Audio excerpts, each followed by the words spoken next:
the globalists admit what they're doing. They've done it in other countries before, but never as spectacular as they're doing it here.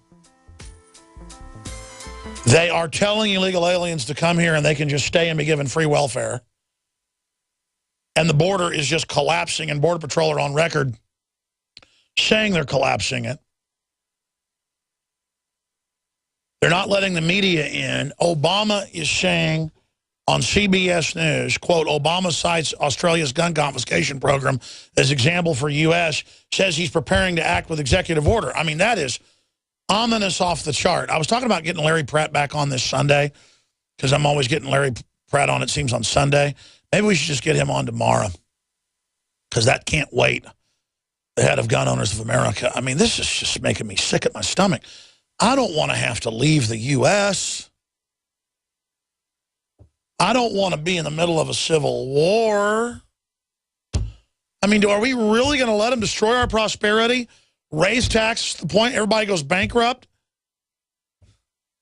I mean, really? Kill the country? Really? Really? Total NSA spying on the liberty movement. Criminals run free. Big banks launder the drug money. The brainwashing of our children everywhere. Social engineering. A giant political class out of control. Paramilitary police everywhere, pointed at the general public, working for the criminal class. And remember, police and military, you are the ones that are going to enforce for this scum. What a nightmare situation. And I'm not being negative. I'm trying to protect what's good in this world by being honest about what's happening in it.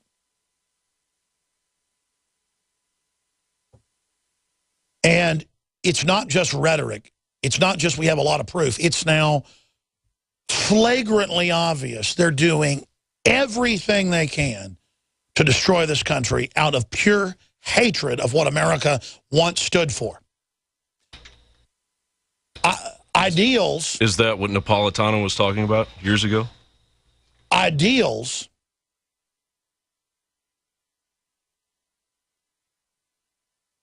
that were never fully realized, but ideals that scare them.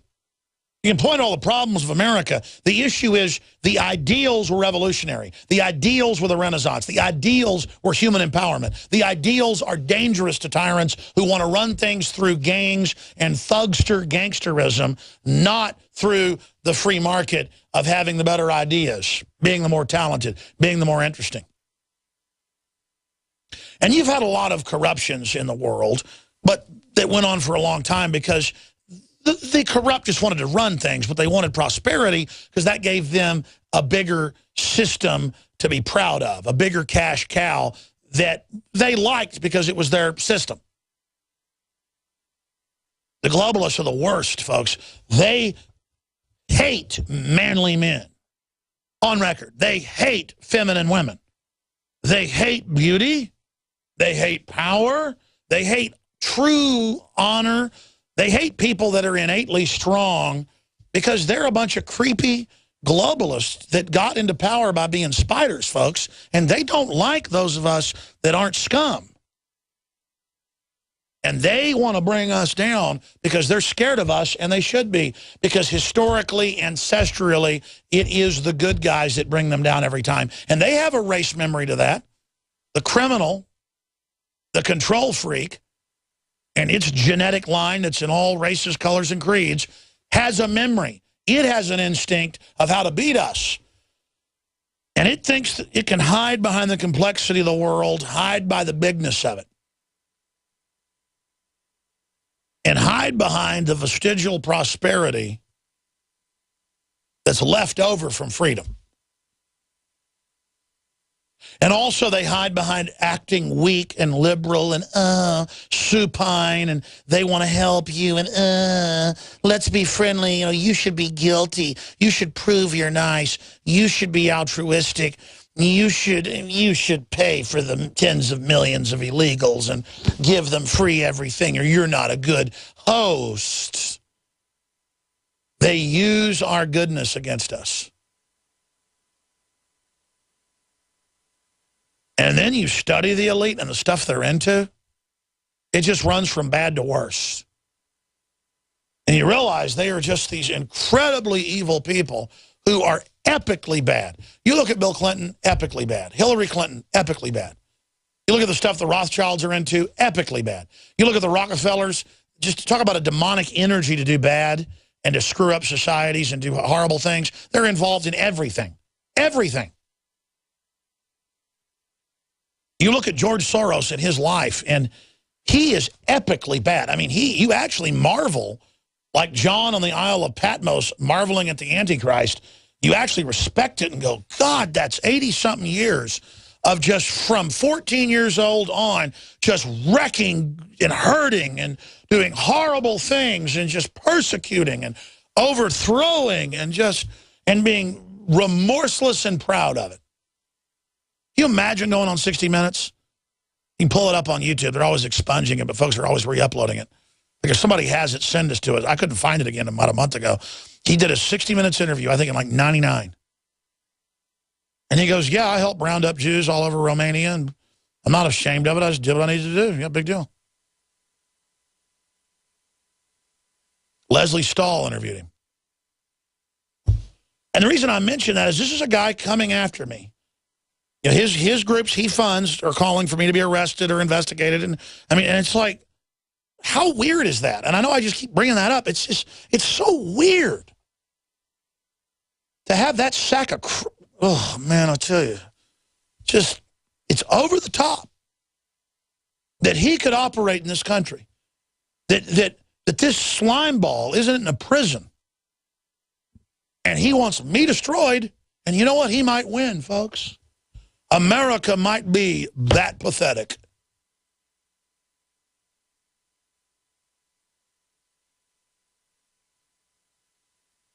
I just don't even know what to say anymore.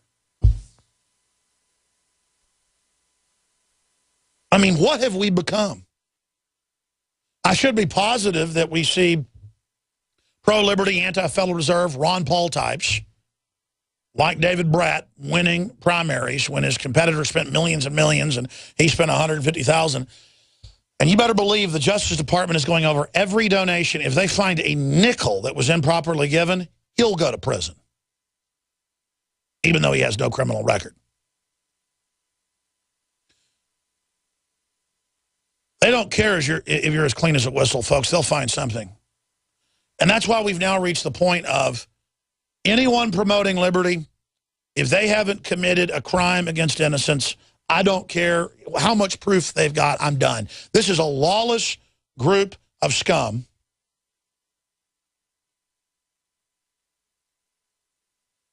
They are committing the crimes wholesale in front of everyone.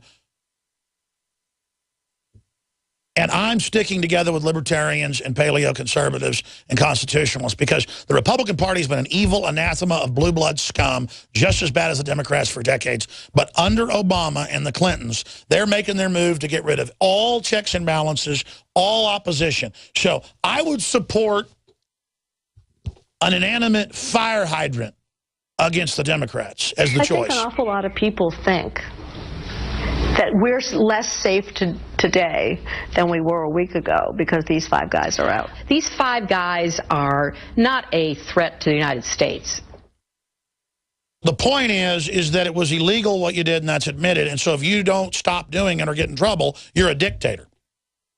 That's the whole point. John, you popped in my ear earlier, and I kind of missed what you were saying. I was just thinking back yesterday about how when I was just a listener, you were talking to, I believe it was Lindsey Williams, about Napolitano, who had told her friend to prepare the next 3 years for a gigantic natural disaster. Well, I think we're here. I think this is it. And that was in Arizona, and she said it'll hit Arizona, and none of us knew what it meant. And the natural disaster is the inflow, inviting Latin America up, and then going, we've got to be sweet. It could be millions, not hundreds of thousands.